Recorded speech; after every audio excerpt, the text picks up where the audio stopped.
ஆண்டவரே, மக்களுக்கு தீங்கிழைக்கும் எண்ணத்தை மாற்றிக்கொள்ளும்.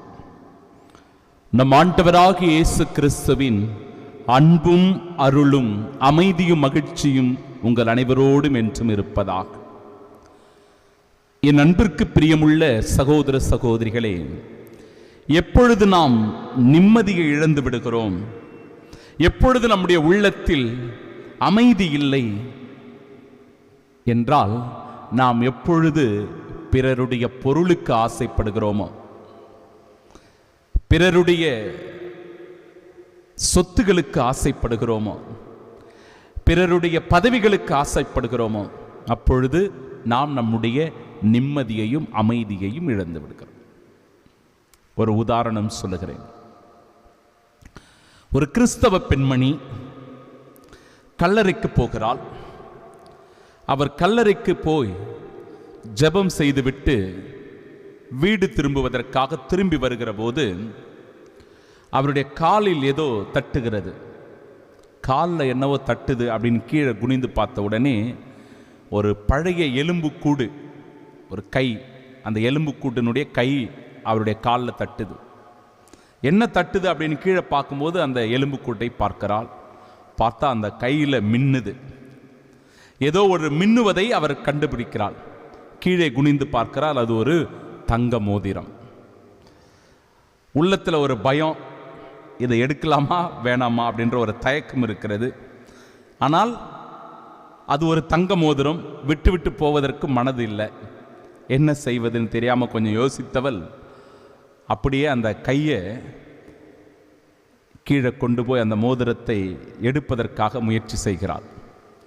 மோதிரம் வரல. இழுத்து இழுத்து பார்க்குற அந்த மோதிரம் வரல. உடனடியாக என்ன செய்கிறாள், பக்கத்தில் இருக்கிற ஒரு கல்லை கொண்டு வந்து அந்த கை விரலை நசுக்கி அந்த எலும்பை உடைச்சி அந்த மோதிரத்தை எடுத்துக்கொண்டு போய்விடுகிறாள். வீட்டிற்கு போய் எல்லா வேலையெல்லாம் அதை பத்திரமா ஒரு இடத்துல வச்சுட்டு வேலையெல்லாம் முடித்து விட்டு இரவு தூக்கம் வரல. புரண்டு புரண்டு படுக்கிறாள். சரியான நிம்மதியான தூக்கம் இல்லை. அப்படியே தூங்குவது போல அவளுக்கு தென்படுகிறது. ஆனால் ஏதோ ஒன்று அவரை தொந்தரவு படுத்தி கொண்டே இருக்கிறது, தொல்லை கொடுத்து கொண்டே இருக்கிறது. கண்ணயர்ந்து அப்படியே அந்த காலை நேரத்தில் தூங்குகிற போது திடீரென்று அவளுக்குள் ஒரு கனவு. என் மோதிரத்தை கொடு, என் மோதிரத்தை கொடு என்று யாரோ வந்து கதவை தட்டுவதை போல, அவளை கெஞ்சுவது போல அவருடைய மனசாட்சி அவரை எழுப்பி விடுகிறது. எழுந்து பார்க்கிறார், யாரும் இல்லை. அவருடைய மனசாட்சி, அவருக்குள் இருந்த அந்த எண்ணங்கள், சிந்தனைகள் அவளை நிம்மதியாக தூங்க விடாமல் செய்து விடுகிறது. என் அன்பு சகோதர சகோதரிகளே, ஒரு வேடிக்கையான கதையாக இந்த கதை இருக்கலாம். ஆனால் இது உண்மை.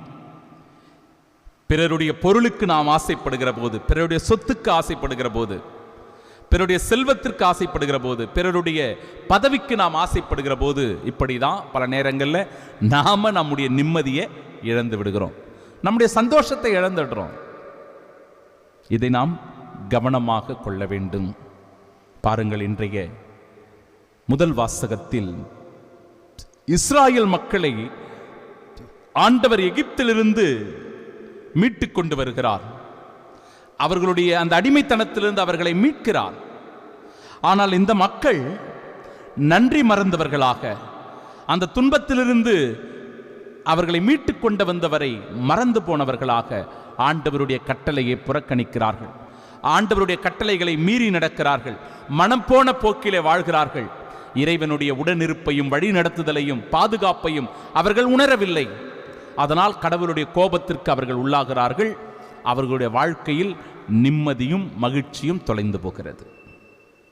கடவுளுடைய அந்த உடனிருப்பை உணராத போது, கடவுளுடைய அன்பை உணராத போது, கடவுளிடமிருந்து அவர்கள் விலகி போகும்போது அவர்கள் நிம்மதியை இழந்து விடுகிறார்கள். அவர்களுக்குள் இருந்த மகிழ்ச்சி மறைந்து போகிறது. மன அமைதி அவர்களை விட்டு நீங்குகிறது. அதனால் அவர்களுக்காக இறைஞ்சு மன்றாடுவதை பார்க்கிறோம். ஆண்டவரே, எகிப்தில் அடிமையாக இருந்தவர்கள், எகிப்து துன்பத்தில் இருந்தவர்களை நீர் மனமிறங்கி மீட்டு கொண்டு வந்தீரே, அவர்கள் மீது நீர் கோபம் கொள்ளலாமா? அவர்களை நீர் புறக்கணிக்கலாமா? உம்முடைய இரக்கத்தினால் அவர்களை நீர் மீட்டருளும், அவர்களை மன்னித்தருளும்.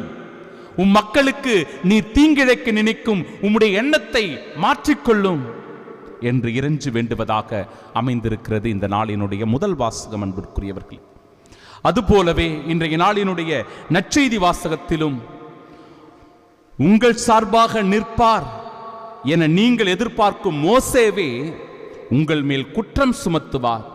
ஏனென்றால் நீங்கள் மோசேயின் கட்டளையையும் கடைபிடிக்கவில்லை, உங்களிடத்தில் உயிருள்ள அப்பமாய் எழுந்தருளிய இயேசு கிறிஸ்துவையும் நீங்கள் நம்பவில்லை.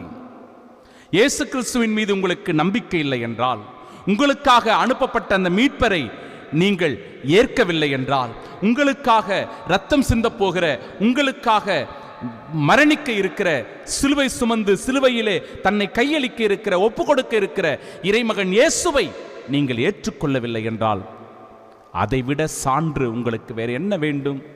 இயேசுவே உயிருள்ள அப்பமாய் வந்தவர், அவரே வாழ்வு கொடுக்கிற இறைவனாக வாழ்ந்து எல்லா விதமான நற்செயல்களையும் செய்து உங்களுக்கு சிறந்த படிப்பினையாக சான்றாக இந்த உலகத்தில் வாழ்ந்தவர்.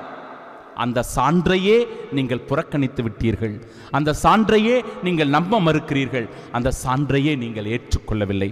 அந்த இயேசுவை புறக்கணித்ததனால், நம்ப மறுத்ததனால், அவரை ஏற்றுக்கொள்ளாததனால் உங்களுடைய மனதில் அமைதி இல்லை, நிம்மதி இல்லை, உங்கள் வாழ்க்கையில் துன்பத்திற்கு மேல் துன்பம் உண்டாகி கொண்டிருக்கிறது. எனவே மனம் மாறுங்கள், மனம் திருந்துங்கள், இயேசு கிறிஸ்துவின் மீது முழுமையான நம்பிக்கை வையுங்கள், அவரே நம்முடைய மீட்பர் என்பதை உணருங்கள். அப்பொழுது உங்களுக்கு அமைதியும் நிம்மதியும் கிடைக்கும் என்கிறது இறை வார்த்தை. நம்புவோம், விசுவசிப்போம், கிறிஸ்துவின் சாட்சியாய் வாழ்வோம். ஆமென்.